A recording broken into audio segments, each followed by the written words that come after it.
कि section 33A(b) में T, coffee and rubber board की बात की गई है और उनको इंकरेज करने के लिए कुछ बेनिफिट दिया गया। आप में से किसी को भी इसमें कोई डाउट है तो बोलो।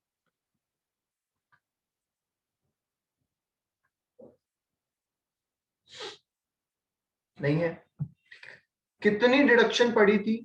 जितना अमाउंट आप स्पेशल अकाउंट में डिपॉजिट करेंगे वो, या फिर 40% of profit which ever is less, उतना आपका खर्चा मान लिया जाएगा और जो बैलेंस अमाउंट है उसको हम क्या कर देंगे, एग्रीकल्चर और नॉन एग्रीकल्चर में डिवाइड कर देंगे।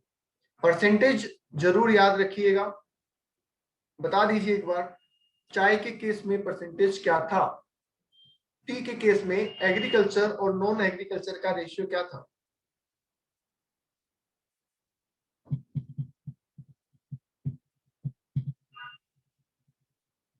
60-40, राइट। 60 क्या है एग्रीकल्चर, 40 क्या है नॉन एग्रीकल्चर, राइट। कॉफी में आ जाइए, कॉफी का रेशियो क्या था?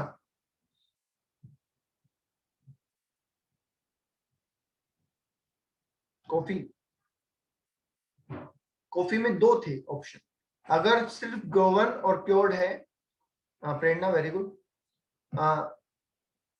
नहीं प्रेरणा थोड़ा सा मिस कर दिया आपने, एक सही है आपका, एक थोड़ा मिस है, ठीक है। ओके, प्रियंका ठीक है, प्राची ठीक है, अभिनव वेरी गुड, ये गलत है, किसका था, ऊपर चला गया है, जानवी। कॉफी पूछ रहे हैं बेटा। ओके, तो सुन लीजिए, कॉफी में दो सिचुएशन थी। अगर आप कॉफी को उगा के साफ करके, क्योर जिसको बोलते हैं, वो करके बेच रहे हैं, then in that case 75-25 ratio रहेगा। बट अगर आप उसको फ्लेवर भी कर रहे हैं या रोस्टेड भी कर रहे हैं, इन दैट केस 60-40 का रेशियो हो जाएगा। अच्छा, rubber, last one is rubber. Rubber में क्या रेशियो था?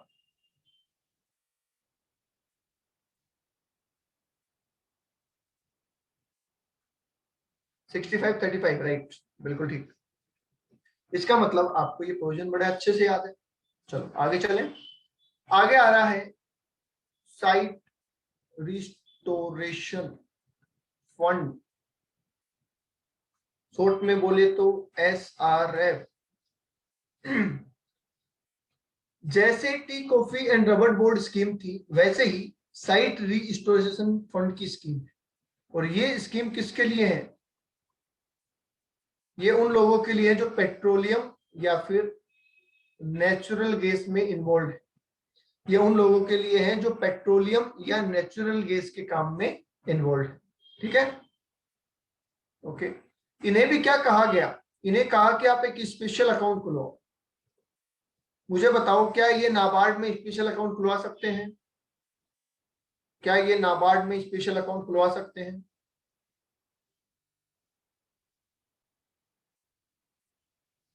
क्या ये एसएससी नाबार्ड में स्पेशल अकाउंट खुलवा सकता है? No, NABARD is only for agriculture and rural development. अब ये तो नाबार्ड में नहीं जा सकता, इसलिए ये किस में जाएगा? नेशनलाइज्ड बैंक में जाएगा और वहां पे अकाउंट खुलवाएगा, राइट।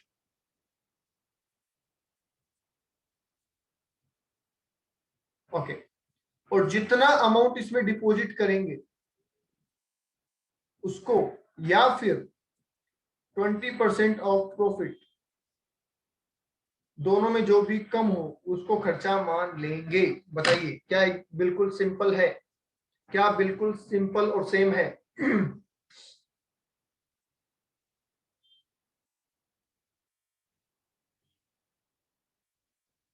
बोलिए, क्या बिल्कुल सिंपल और सेम है?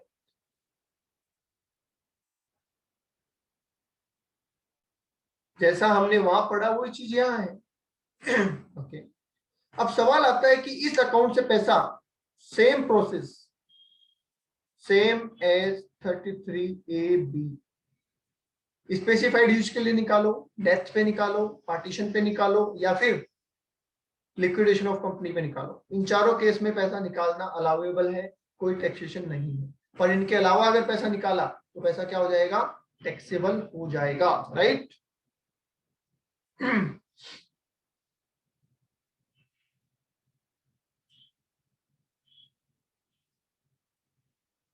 ओके, अब हम चल रहे हैं बड़े ही स्पेशल प्रोविजन के ऊपर, ध्यान से सुन लेना, मोस्ट इंपोर्टेंट है। आप लोगों का, आप में से मोस्ट ऑफ द पर्सन का जो है, जितने भी स्टूडेंट हैं, आई थिंक बर्थ होगा 2000 से लेके 2004, बोलिए। ऑलमोस्ट आप सबका बर्थ 2004 के आसपास है।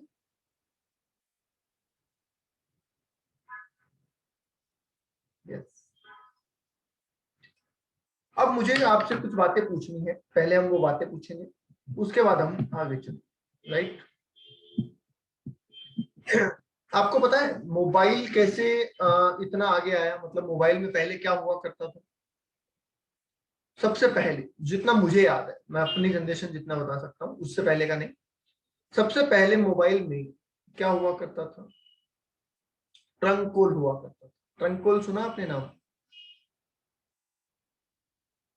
ट्रंक कॉल में आप एक शॉप पे जाते थे जिनके पास मशीन होती थी एक, उस मशीन से आप कॉल लगाने को कहते थे, फिर वो वहां पे कॉल लगाते थे और आपकी बात होती। मतलब आपके घर पे कोई सिस्टम नहीं था बात करने का, आपको बाहर जाके बात करना होता था, ठीक है। और वो मशीन भी बहुत कम लोगों के पास थी।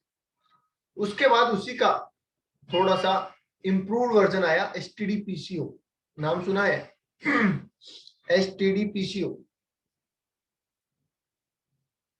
ठीक है। एसटीडी पीसीओ में लैंडलाइन टेलीफोन होता था, जो हमारे घर पे लैंडलाइन होता है ना, सेम वही टेलीफोन होता था, पर वो किसी शॉप पे होता था जिसको बोलते थे एसटीडी पीसीओ। अगर आपको बात करनी है तो आप वहां पे जाइए, वहां पे जाएंगे तो वो आपको कॉल लगा के देंगे, फिर आप बात करेंगे, वहां से एक पर्ची निकलेगी और उतना पेमेंट आपको करना है, ओके। उसके बाद घर घर में लैंडलाइन फोन हो गए।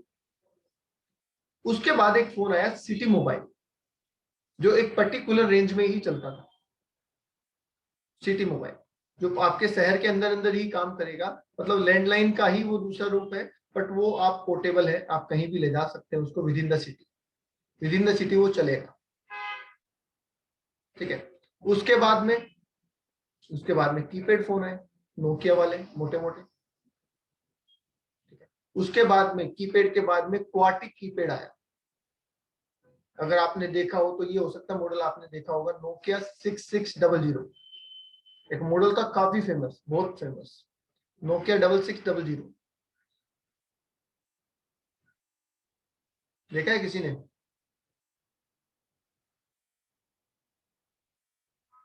हाँ, स्नेक वाला गेम तो सब में आता था। नोकिया 6600 था, क्वार्टी कीपैड का फोन, ऐसा ऐसा राउंड फोन था, ठीक है। उसके बाद मल्टीमीडिया फोन बहुत सारे आ गए, ठीक है। फिर ब्लैकबेरी के फोन आने स्टार्ट हुए।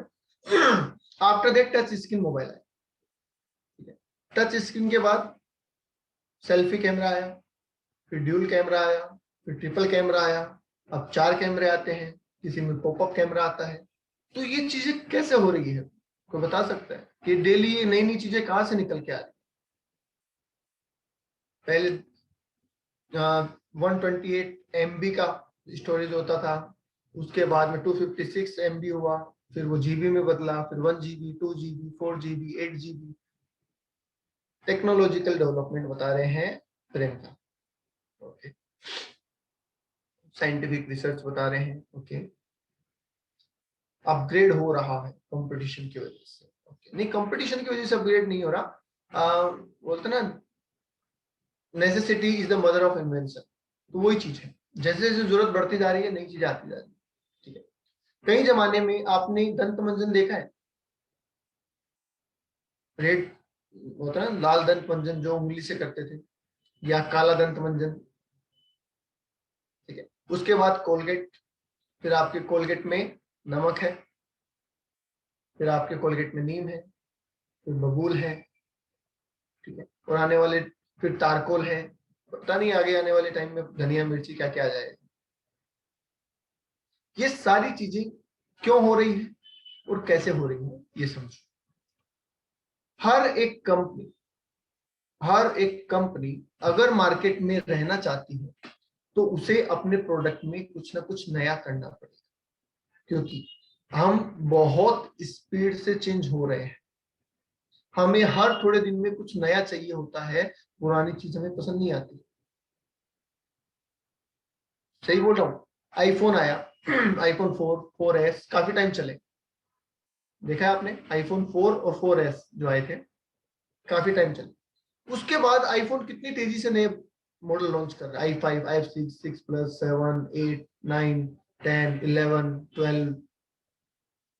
आपने देखा, आपने नोट की ये बात कि पहले जो आईफोन के मॉडल थे वो लंबे टाइम चले, और अब वो रिपीटेडली चेंज कर रहा है, हर साल नया लॉन्च कर रहा है। क्यों? क्योंकि उनको पता है कि कस्टमर खरीदने को तैयार बैठा है, नया मॉडल आते हैं उसे नया चाहिए, चाहे उसमें नया कुछ हो नया या ना हो, तो वो क्यों नहीं उठाएगा मौके का फायदा? समझ रहे? हर कंपनी कुछ न कुछ फीचर्स हमेशा क्या करके रखती है, इन्वेस्टिगेट करके रखती है। आवाज नहीं आ रही है, एक सेकंड। अभी चेक करो, ऑडियो आ रहा है क्या? ऑडियो आ रहा है क्या? आ रहा है? क्लियर है? ठीक है, अभी आ रहा है बेटा? ब्लर है बेटा, नेटवर्क इश्यू है आपके। प्रेरणा, एक बार आप लॉग आउट करके लॉग इन कर लो, क्योंकि बाकी सबके पास ऑडियो वीडियो दोनों ठीक है, तो एक बार आप करके कर लो, नहीं होगा तो फिर अपन देखते हैं। ओके, चलिए। तो होता क्या है, आपको क्या लगता है कि कंपनी नया फीचर रोजाना ढूंढ रही है? नहीं, हर कंपनी ने 150 फीचर ढूंढ के रखे हुए हैं। अब वो हर मॉडल में 2 फीचर नए ऐड करते हैं, लॉन्च कर देते हैं, फिर 2 ऐड करते हैं, फिर लॉन्च कर देते हैं। समझ रहे हैं? और ये सारी चीजें किस पे हो पाती है, क्यों हो पाती है? क्योंकि कंपनी क्या करती है, साइंटिफिक रिसर्च करती है। कंपनी क्या करती है, साइंटिफिक रिसर्च करती रहती है। बोलिए, आई बात समझ में? हर कंपनी साइंटिफिक रिसर्च में इन्वॉल्व है, ताकि वो अपने प्रोडक्ट में कुछ नया कर सके। ठीक है, अब ये साइंटिफिक रिसर्च करने के 2 तरीके हैं। ये साइंटिफिक रिसर्च करने के 2 तरीके हैं। पहला, इन हाउस, और दूसरा आउटसोर्स। इन हाउस का मतलब खुद करना, आउटसोर्स का मतलब किसी से करवाना। आप मुझे एक बात बताइए, आपके घर पे कोई बर्थडे पार्टी है, 50 लोगों का अरेंजमेंट करना है, क्या आपके पास 2 ऑप्शन है? बोलिए, 50 लोगों की पार्टी करनी है तो क्या आपके पास 2 ऑप्शन है? यस, या तो आप खाना खुद बनाएंगे, और या फिर बाहर से आउटसोर्स करवा लेंगे।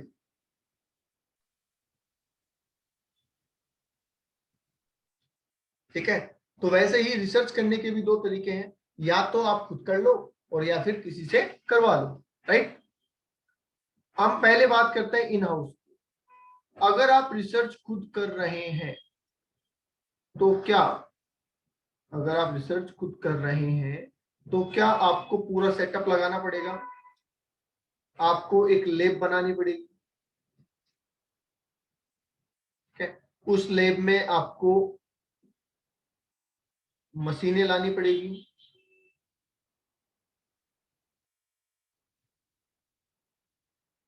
ठीक है, उस लैब में आपको स्टाफ लाना पड़ेगा, जिसमें इंजीनियर भी होंगे, साइंटिस्ट भी हो सकते हैं, या लेबर भी हो सकता है।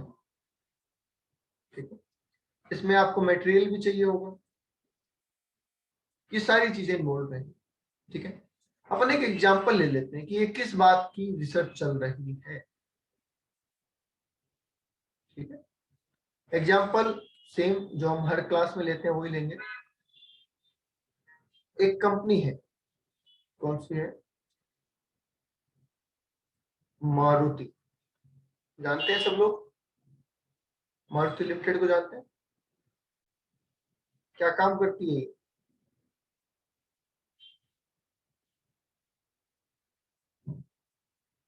ऑटोमोटिव। ठीक है, तो ये कार बना रही है।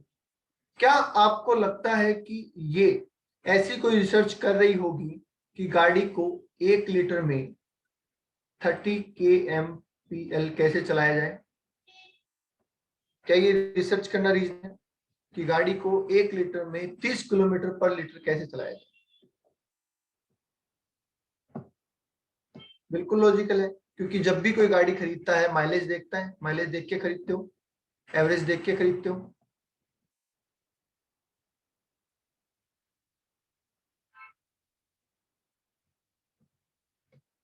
बोलो हाँ या ना, क्या आप एवरेज देख के खरीदते हैं गाड़ी को?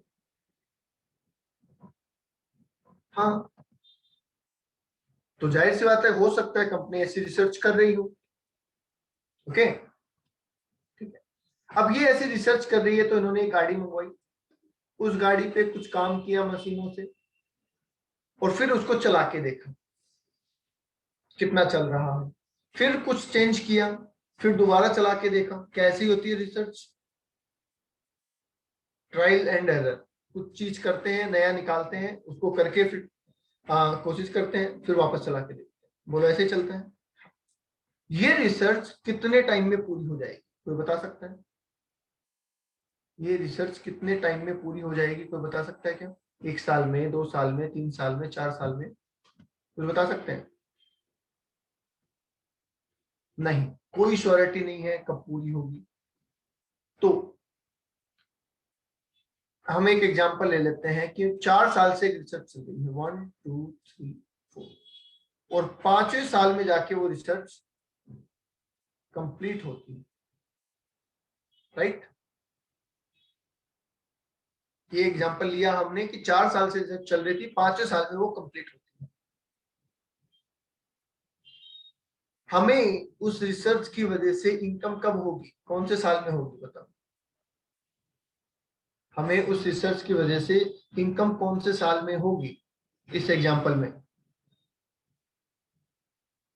5th ईयर में, क्योंकि रिसर्च कंप्लीट होगी 5वें साल में, तो उससे प्रोडक्ट बनेगा, प्रोडक्ट बनेगा तो प्रोडक्ट बिकेगा, तो 5वें साल में होगी ना इनकम। 4th में कैसे होगी बेटा? 4th में तो हमें पता ही नहीं है रिसर्च का होना क्या है। ओके, 5 देखा नहीं था, ओके, बोलो क्लियर है? तो 5वें साल में जब मुझे इस रिसर्च से इनकम होना स्टार्ट हो जाएगी, तो मुझे क्या इस इनकम में से इस रिसर्च के खर्चे भी कम करने चाहिए? डेफिनेट सी बात है, करने चाहिए। तो ये खर्चे कौन से अलाउ होंगे, ये हमारा क्वेश्चन है यहाँ पे। ये सेक्शन हमें ये बोल रहा है कि ऐसे केस में कितने खर्चे अलाउ होंगे, क्या इसी साल के होंगे या पुराने भी होंगे, और अगर पुराने भी होंगे तो कैसे होंगे? बात समझ में आ गई? हम क्या पढ़ रहे हैं? तो प्रोविजन समझ लेते हैं, प्रोविजन क्या बनाया गया वो सुनो। मैं यहाँ लिख देता हूँ, ये वाला प्रोविजन यहाँ लिख देता हूँ। प्रोविजन में बोला गया कि रिसर्च में आपके 2 तरीके के एक्सपेंसेस होंगे, एक होंगे रेवेन्यू और दूसरे होंगे कैपिटल नेचर। बोलिए हाँ या ना। रेवेन्यू का मतलब सैलरी, रेंट, मटेरियल एक्सेट्रा, और कैपिटल का मतलब बिल्डिंग, मशीनरी, कार एक्सेट्रा। ठीक है, तो हमें बोला गया कि कैपिटल नेचर के खर्चों में आपको क्या करना है? जिस साल रिसर्च कंप्लीट हुई है, मतलब ये वाला साल, उस साल के पूरे खर्चे अलाउ कर दो।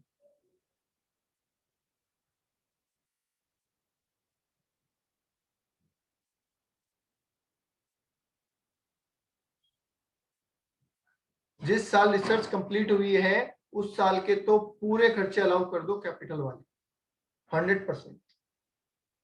तो जो 5वें साल में कैपिटल खर्चे होंगे, क्या वो 100% अलाउ हो जाएंगे?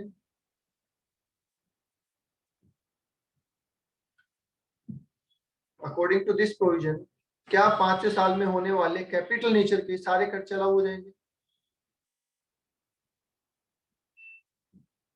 बिल्कुल। और पीछे के खर्चों का क्या, ये जो है ना 1 2 3 4, इनका क्या?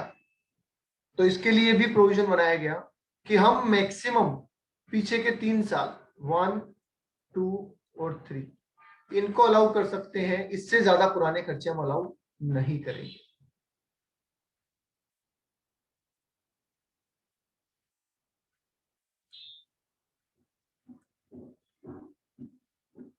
ओके,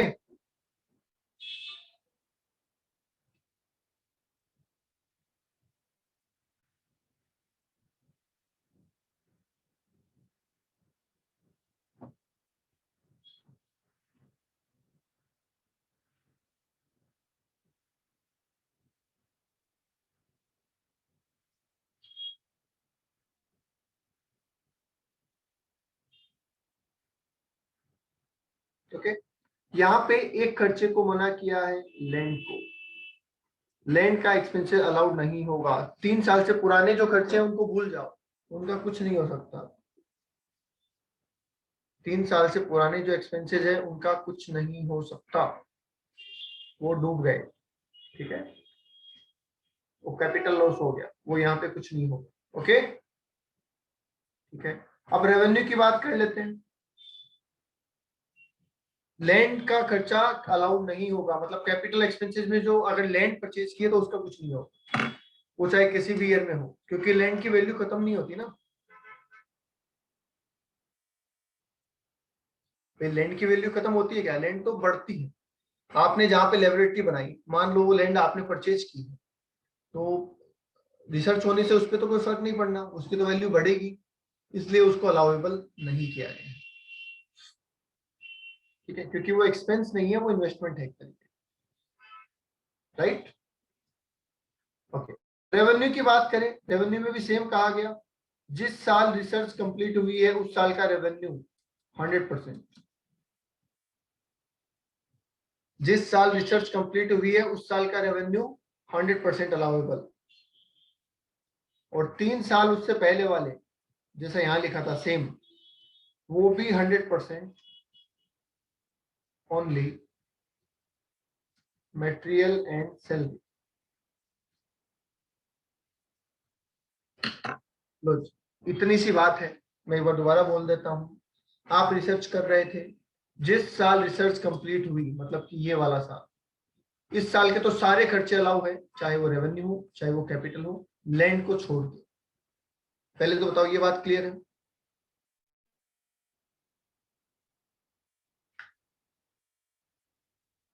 पिछले ठीक है, करंट ईयर, जिस ईयर में रिसर्च कंप्लीट हुई है, प्रोडक्शन स्टार्ट हुआ है, उस साल के तो रेवेन्यू हो चाहे कैपिटल हो, कंप्लीटली अलाउेबल। और पिछले 3 साल के, first year, second year and third year, इसमें भी कंडीशन होती है, वो बाद में बताऊंगा।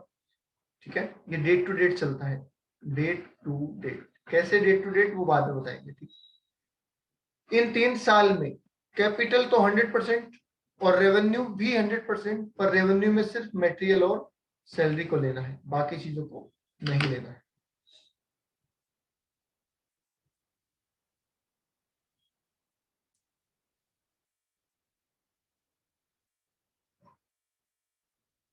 बोलिए, ओके है? कोई डाउट किसी को?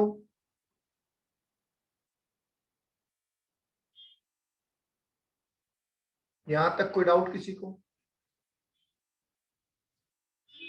नहीं सर, नहीं है। ठीक है, नहीं है तो फिर मुझे आगे एक बात बताइए। ये बात पूछूंगा मैं, प्राची से पूछता हूँ, चलो प्राची जवाब देगी। प्राची, रिसर्च कंप्लीट होने के बाद इन सब चीजों का क्या होगा? जैसे गाड़ी है, बिल्डिंग है, मशीनरी है, स्टाफ है, इनका क्या होगा?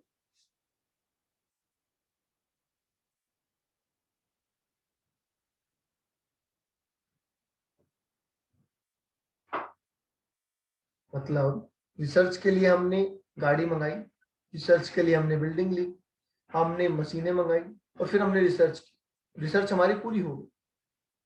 ठीक है, तो अब हमें और रिसर्च नहीं करनी है, या फिर ऐसा हो गया कि ये गाड़ी अब हमारे रिसर्च में काम नहीं आ सकती, तो हम इस गाड़ी का क्या करें? सेल कर दें। ओके, और भी कुछ कर सकते हैं क्या सेल करने के अलावा भी?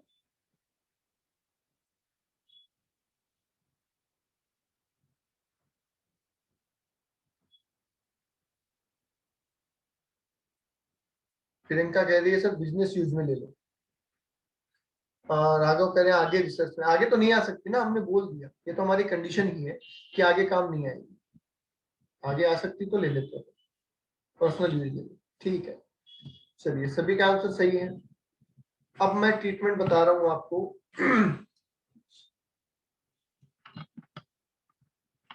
दो चीजों का जो हमने यहां से निकाली।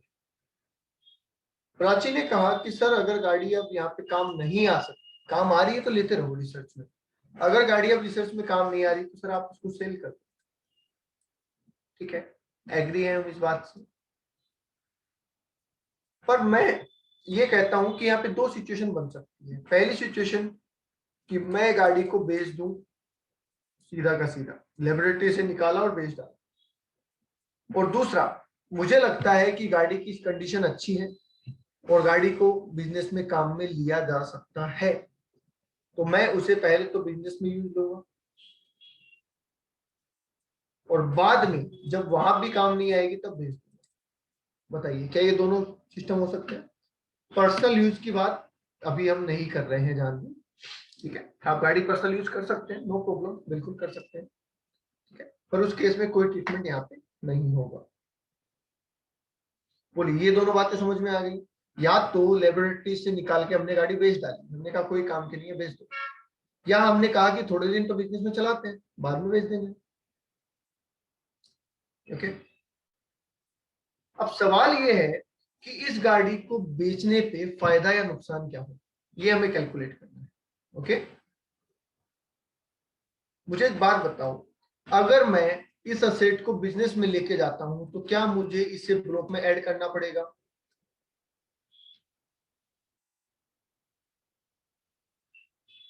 अगर मैं इस गाड़ी को अपने बिजनेस में लेके जाता हूं, पुट टू यूज करता हूं, तो क्या मुझे इसे ब्लॉक में ऐड करना पड़ेगा? यस, डेफिनेटली करना पड़ेगा, क्योंकि हमने ब्लॉक में पढ़ा है कि जब भी कोई नई एसेट आती है तो आपको उसको ब्लॉक में ऐड करना है, राइट? ये बात तो समझ में आ गई। अब सवाल ये है कि हम इसको ब्लॉक में किस वैल्यू पे ऐड करें?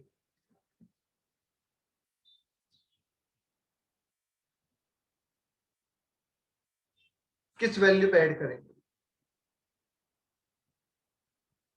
तो उसके लिए आप मुझे बताओ इसकी बुक वैल्यू। याद है आपको एक दिन मैंने कहा था, जब हम टर्मिनल डेप्रिसिएशन वाली चीज पढ़ रहे थे, तब मैंने आपको कहा था बुक वैल्यू निकालना बड़ा इंपॉर्टेंट पॉइंट है। कोई बता सकता है इसकी बुक वैल्यू क्या है एसेट की? इस कार की बुक वैल्यू क्या है? जब हमने खरीदी थी तो ये 5 लाख की थी। अब अकॉर्डिंग टू इनकम टैक्स इसकी बुक वैल्यू क्या है, तो बता सकते हैं?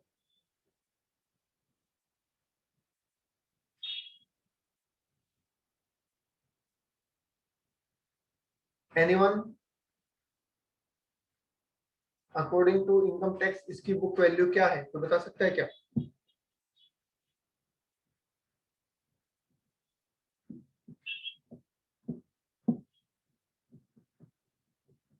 कोई नहीं बता सकता? प्रियंका ने बताया है और बिल्कुल ठीक बताया है। Very good Priyanka, well done. और कोई? कोशिश करो, सही गलत की परवाह मत करो। हमने एक्चुअल कॉस्ट माइनस डिडक्शन, अच्छा, और बोलो भाई।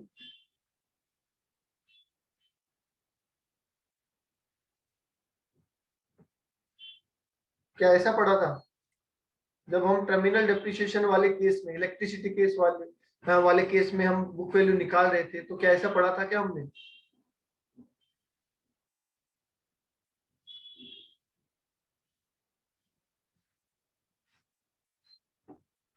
बोलो भाई बोलो।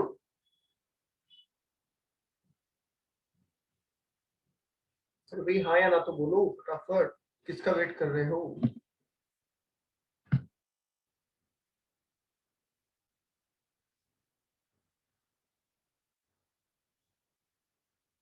प्रेरणा, प्रियंका, राघव, राघव का तो चलो आ गया है। विष्णु, बिल्कुल। देखिए, बुक वैल्यू का मतलब यही तो होता है ना, हमने असेट कितने में एक्वायर की थी, और आज तक हम कितना डिडक्शन उस पर ले चुके हैं, जितना डिडक्शन लेना बाकी है क्या वही बुक वैल्यू होती है, उसी से नफा नुकसान निकलेगा।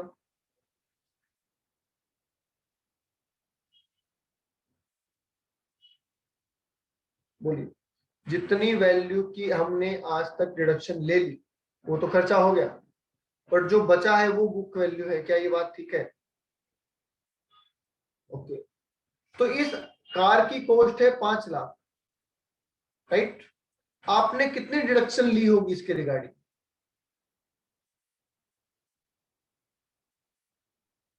आपने इसके रिगार्डिंग कितनी डिडक्शन ले ली होगी ऑलरेडी?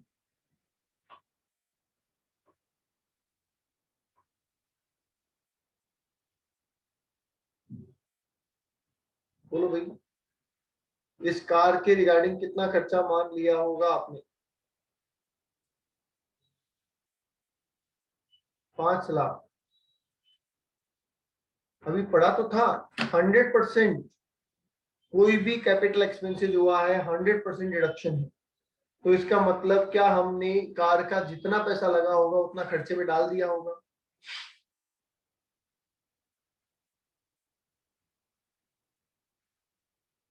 हाँ, तो फिर जितना लगा उतना खर्चा मान लिया, तो क्या अब भी कुछ खर्चा मानना बाकी है? तो ये क्या हो गई? Book value. तो क्या मैं ये फाइनली कह सकता हूं कि जो असेट साइंटिफिक रिसर्च में काम आई है उसकी बुक वैल्यू 0 होती है?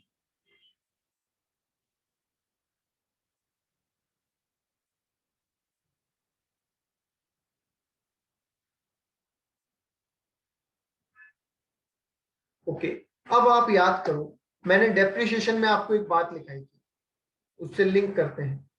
मैंने डेप्रिसिएशन में एक बात लिखाई थी आपको कि जो असेट साइंटिफिक रिसर्च में काम आती है उसको हम 0 वैल्यू पे ब्लॉक में ऐड करते हैं। लिखवाया था क्या जब मैं डेप्रिसिएशन पढ़ा रहा था आपको? हाँ सर, लिखवाया था। साथ में ये भी लिखवाया था कि जो असेट साइंटिफिक रिसर्च में काम आती है उस पर डेप्रिसिएशन नहीं लगता है। 5 चीजें थी ना जिन पे डेप्रिसिएशन नहीं लगता, उसमें 5वां पॉइंट यही था। उन सब का रीजन यहाँ पे है, और वो रीजन ये है कि हम उसकी 100% डिडक्शन ऑलरेडी ले चुके हैं। दैट्स वाई अब हम उस पर डेप्रिसिएशन नहीं लगा सकते।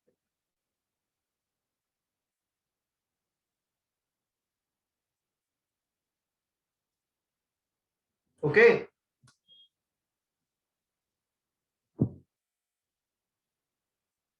ठीक है। इसलिए अब आपको क्या ध्यान रखना है कि जो असेट साइंटिफिक रिसर्च में काम आई और अगर हम उसे बिजनेस में लेके जा रहे हैं तो हम उसे ब्लॉक में ऐड तो करेंगे, पर किस वैल्यू पे ऐड करेंगे? 0 पे ऐड करेंगे। अब ये ब्लॉक का हिस्सा हो गई। अब मान लो कि हमने इस असेट को बेच दिया, तो क्या ट्रीटमेंट होगा? इसी असेट को मान लेते हैं, इस कार को हमने 1 लाख में बेच दिया, तो क्या ट्रीटमेंट होगा? 5 लाख की कार थी, 5 लाख की रिडक्शन ली, 0 वैल्यू पे उसको बिजनेस में जोड़ दिया और बाद में थोड़े दिन बाद उसको 1 लाख में बेच दिया। तो बताइए क्या बिजनेस में कोई प्रॉफिट या लॉस होगा?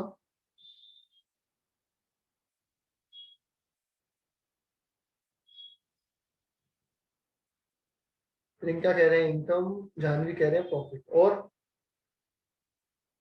बताइए और कोई? ओके, राघव कह रहे हैं कैपिटल गेन होगा सर। ओके, और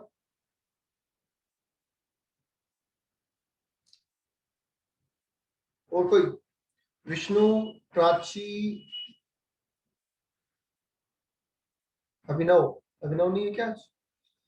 ओके, अगेन आप गलती कर रहे हैं बेटा, अगेन आप गलती कर रहे हैं। क्या ब्लॉक में जाने के बाद इंडिविजुअल असेट की पहचान होती है? क्या ब्लॉक में जाने के बाद कोई इसको पहचानता है ये कौन थी, क्या नाम था? नहीं। और जब इसको कोई पहचानता ही नहीं है तो आप प्रॉफिट और लॉस क्यों निकाल रहे हो?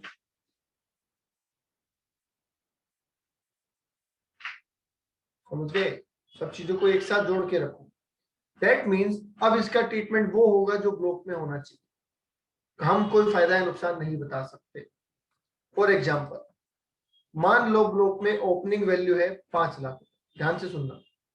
एक एग्जांपल ले रहा हूं कि एक ब्लॉक में ओपनिंग वैल्यू है 5 लाख, उसमें हम ये साइंटिफिक रिसर्च वाली एसेट लेके जाते हैं 0 वैल्यू पे, राइट, और उसमें से हम इसी को बेच देते हैं, तो बताइए प्रॉफिट लिखूंगा या 4 लाख पे डेप्रिसिएशन लगाऊंगा? प्रॉफिट लिखूंगा 1 लाख का या फिर 4 लाख पे डेप्रिसिएशन लगा दूंगा? 4 पे डेप्रिसिएशन लगा देंगे, क्योंकि ब्लॉक में तो हम क्या करते हैं, opening plus purchase minus cell, तो इसलिए कोई प्रॉफिट या लॉस नहीं होगा, ठीक है, हम सिर्फ डेप्रिसिएशन लगाएंगे। तो जो ब्लॉक का ट्रीटमेंट है वो वाला चलेगा, एक्स्ट्रा आपको नहीं करना है। Is that clear?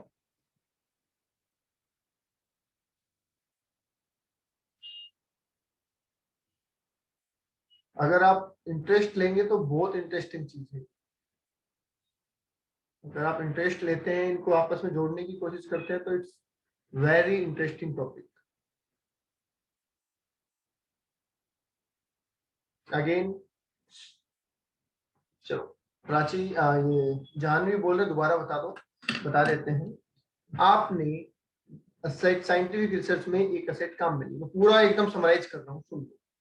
आपने एक कैपिटल असेट को साइंटिफिक रिसर्च में काम में लिया, जब आपने उसको साइंटिफिक रिसर्च में काम में लिया तो आप उसका 100% एक्सपेंसेस क्लेम कर चुके हो उस ईयर में, जिस ईयर आपका बिजनेस स्टार्ट हुआ या प्रोडक्शन स्टार्ट हुआ, राइट।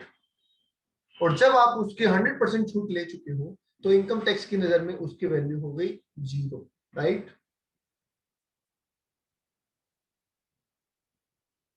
ठीक है, अब उसी असेट को आप अपने बिजनेस में ले गए कि चलो थोड़ा दिन इसको बिजनेस में काम में लेते हैं, और बिजनेस वाला कहता है कि जब भी कोई एसेट हमारे पास आएगी हम उसे ब्लॉक में जोड़ देंगे, तो आपने उसको क्या किया, ब्लॉक में ऐड कर दिया। आपने उसको क्या किया, ब्लॉक में ऐड कर दिया। अब ऐड किस वैल्यू पे करना था, 0 पे करना पड़ेगा, क्योंकि आप तो 100% छूट पहले ही ले चुके हैं। अगर आप किसी और अमाउंट पे ऐड करेंगे तो उस पर दोबारा डेप्रिसिएशन लग जाएगा, इसलिए आपने उसको 0 पे ऐड कर दिया।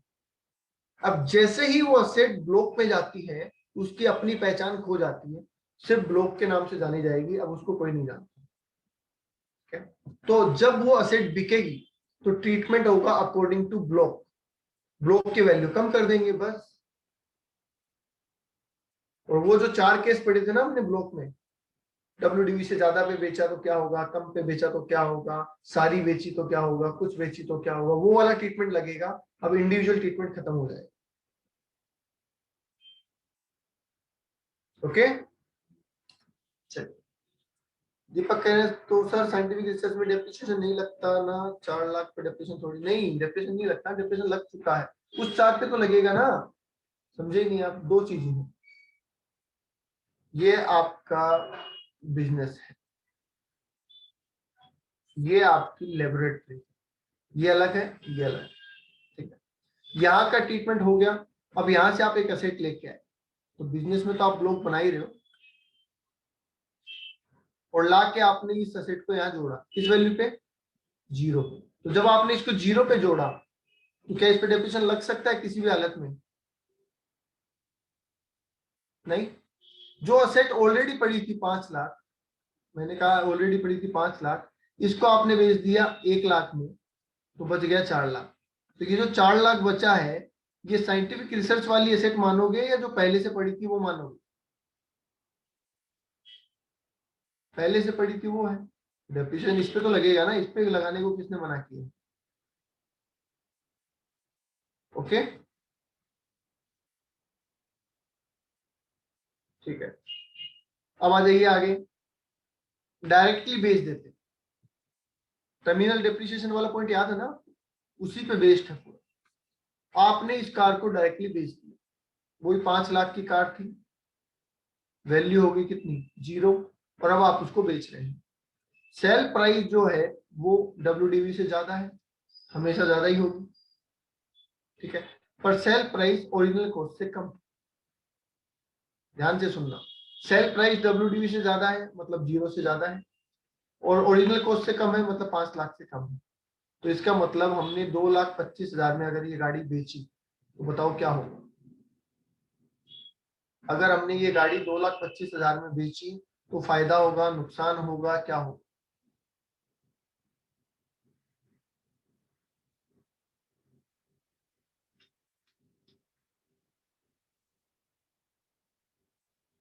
प्रॉफिट होगा। कितना होगा?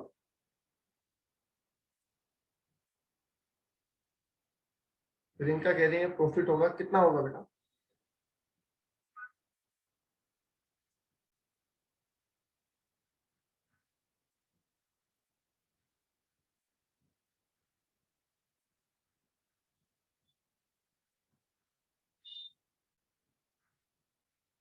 बाकी लोग फटाफट जवाब दे दो ना, इतना टाइम क्यों लगाते हैं?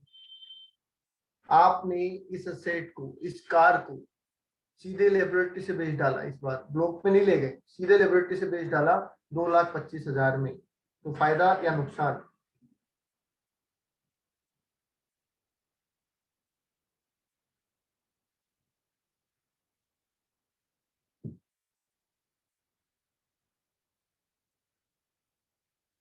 फायदा। कितना फायदा? प्रियंका का आंसर सही है। प्रियंका का आंसर सही है बेटा आपका। कितने का फायदा?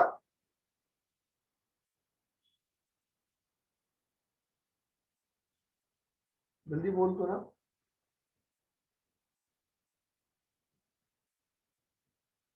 प्राची, विष्णु, अभिनव, अभिनव तो जवाब ही नहीं दे रहा है बिल्कुल, और राघव, दीपक, जाह्नवी, चंचल। फायदा या नुकसान? एक चीज तो बोलो भाई, सही गलत की परवाह मत करो, आंसर तो दो। चंचल कह रहे हैं नुकसान, ठीक है, और बोलते जाओ, फटाफट बोलते जाओ सभी।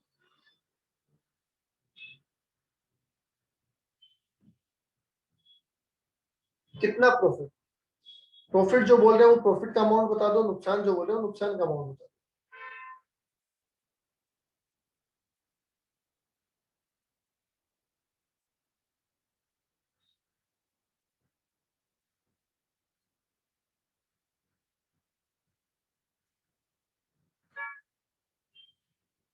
2,25,000 का प्रॉफिट।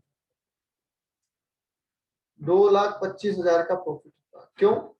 कि आप ये मत देखो, इस वैल्यू की कोई कैलकुलेशन नहीं है फिलहाल। आपकी बुक वैल्यू कितनी थी? जीरो। जीरो वाली चीज को 2,25,000 में बेचोगे तो फायदा कितना होगा? 2,25,000 का। बोलिए हाँ या ना। ठीक है। दूसरा एग्जांपल और ले रहा हूं, दूसरा केस इसके अंदर। सेल प्राइस डब्ल्यूडीवी से भी ज्यादा है और सेल प्राइस ओरिजिनल कॉस्ट से भी ज्यादा है, मतलब इस गाड़ी को हमने 6,50,000 में बेचा होता तो कितना फायदा होता? क्या 6,50,000 का ही प्रॉफिट हो जाता? यस। अब मुझे एक बात बताओ, ये फायदा कौन से हेड में जाएगा? क्या हमें बिजनेस को लौटाना है? क्योंकि आज तक हमने खर्चा किससे लिया था? ये 5 लाख का खर्चा किससे चार्ज किया था? ये 5 लाख का खर्चा कौन से हेड से चार्ज किया था? बिजनेस से। तो जाहिर सी बात है कि अगर फायदा होता है तो लौटाएंगे किसको? बिजनेस को। अब यहाँ पे तो फायदा ही कितना हुआ है? 2,25 का, तो ये पूरी की पूरी क्या हो जाएगी? Business income. और जबकि यहाँ पे फायदा ज्यादा हुआ है, तो 5 लाख तक तो क्या हो जाएगी? Business income. और ऊपर से जो बचा है वो क्या हो जाएगी? Capital gain. बस।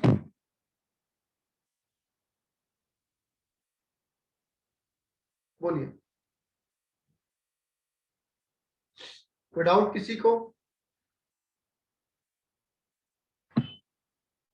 यहां तक कोई डाउट किसी को? जितना खर्चा हमने बिजनेस से चार्ज किया है उतने तक तो बिजनेस इनकम, उससे ज्यादा कुछ बचता है तो फिर कैपिटल गेन। चलिए फिर आज के लिए इतना ही, थैंक यू।